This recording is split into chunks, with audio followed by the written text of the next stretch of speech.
Good morning, guys. Welcome back to the channel. Or I guess I should say good night, because it's like 8 o'clock. Went to go eat, and 6:0, I noticed going down the road that this roadside taillight back here wasn't acting right. So when you hit the brakes, the passenger side light works, and the driver's side does not, for brake lights. And then y'all know these tails have, let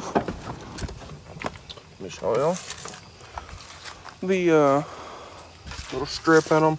I'll actually play a video here that I took because we're about to go eat and gotta do some other stuff. But we're gonna be solving these issues in today's video. But kind of sucks. So I'll go ahead and play that, and I'll catch y'all probably when we get back home.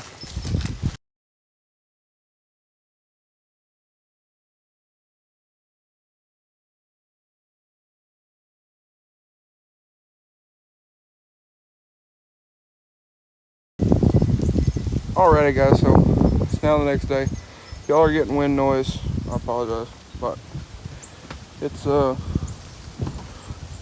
rather windy this morning. So we're gonna take a look at this thing, see if we can figure out our issue.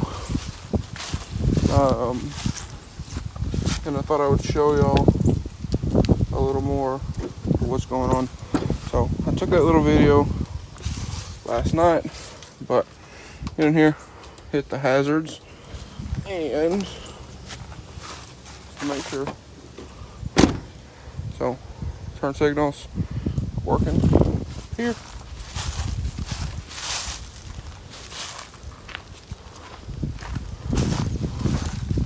See how they're flashing on this side?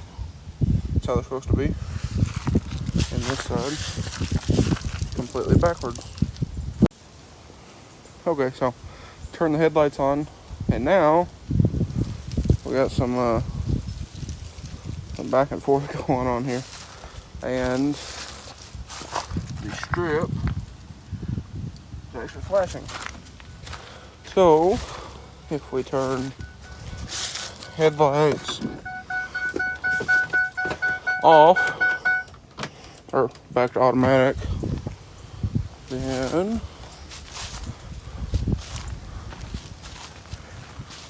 so now both of these are flashing, insides and out. These are not supposed to change. These are supposed to be solid color, and something on there, but these are supposed to flash, you know, brake light, turn signal, all that. These are just supposed to be running lights. So that's our issue there, and these are actually flashing now. So what we're gonna do is we're gonna pull these tails out.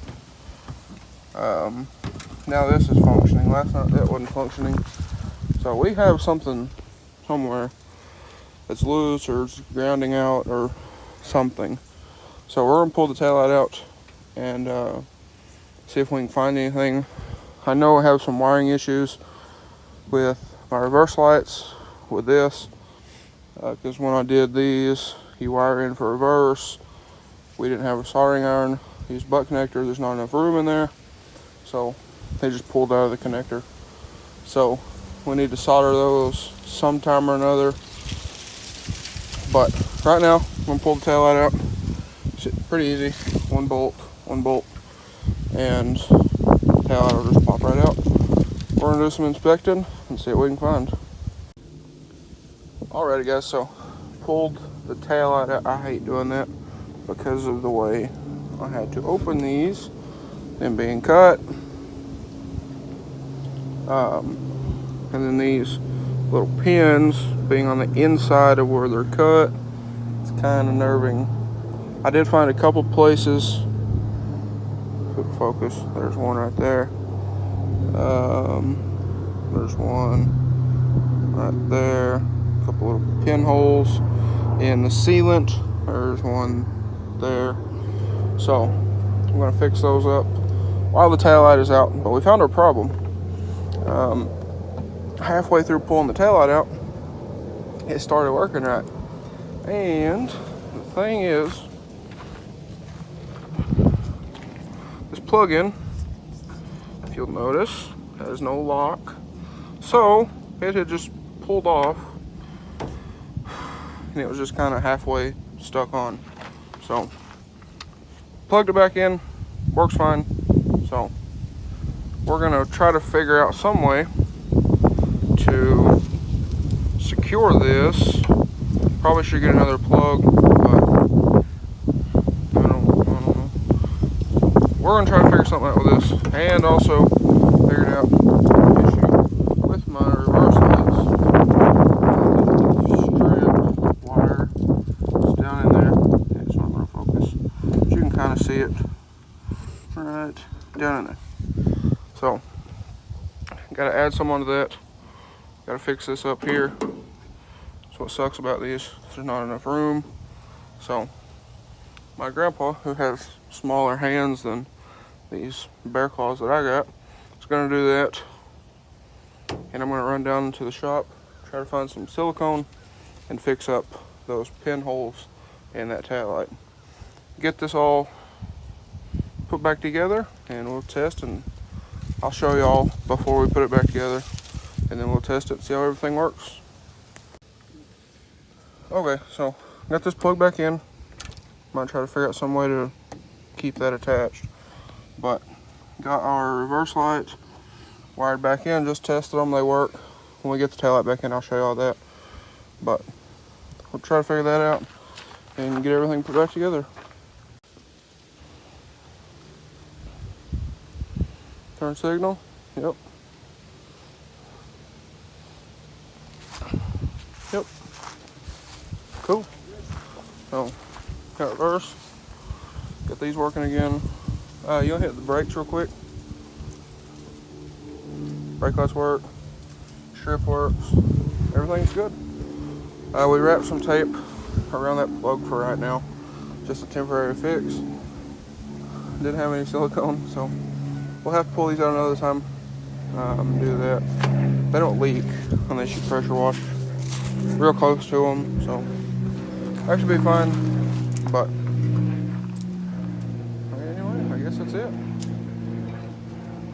I'll probably show y'all what they look like at night and all that again. But there it is. He fixed it yet again. Alrighty guys, so got the taillights bolted back in, good to go.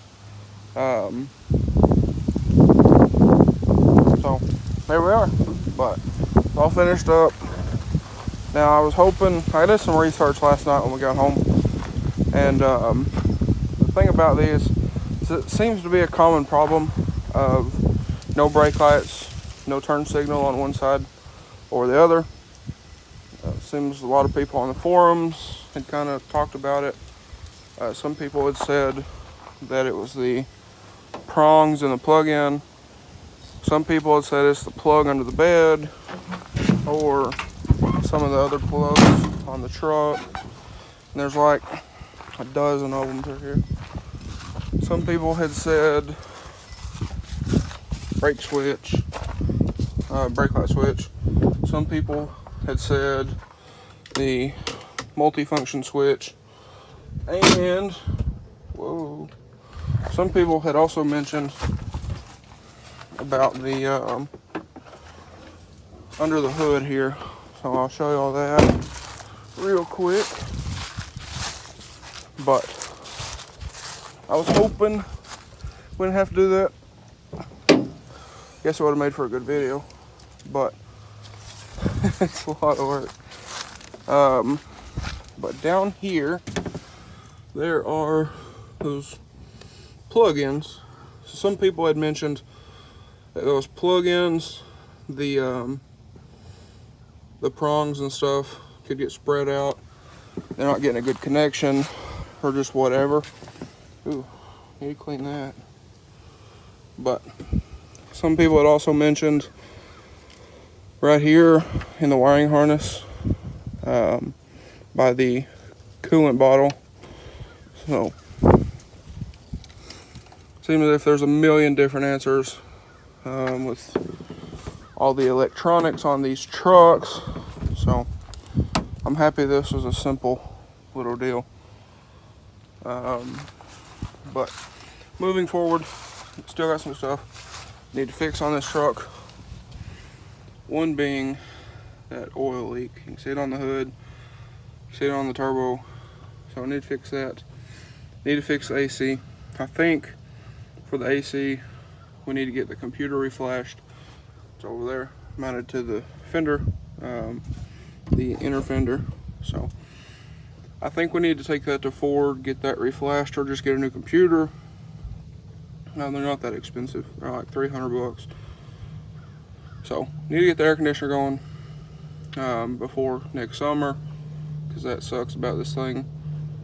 Need to get some front shocks on this dude, because these are crusty. See that? Yeah. So need to get some shocks on this thing. Need to get a track bar.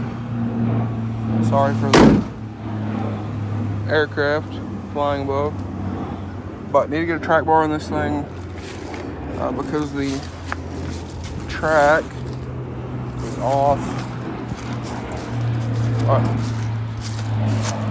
You can see there. No, it's all stuff we're working on, but still love the 6.0. 231,000 miles. Drive the thing all the time. Love it. The doors. That's another thing we need to fix. You hear that? They rattle. So we took some tape. It's a quick fix. Wrap some tape around the hinge. Makes it shut firmer, but they still rattle. So need to get those fixed. But it's a bunch of little stuff. Doesn't really hurt the truck. Now the shocks, go over a bump, get a little floaty. That side seems to be worse than this side, so it kind of gets a little on that side has more bounce than this side, but we're gonna figure it out, get it all good to go. But anyways, guys, I think that's gonna be a wrap for this video. If you guys enjoyed today's video, or maybe found it helpful, I doubt you did, but drop a like and comment down below. Hit that subscribe button. Thanks for watching, guys. Hope everybody has a great day.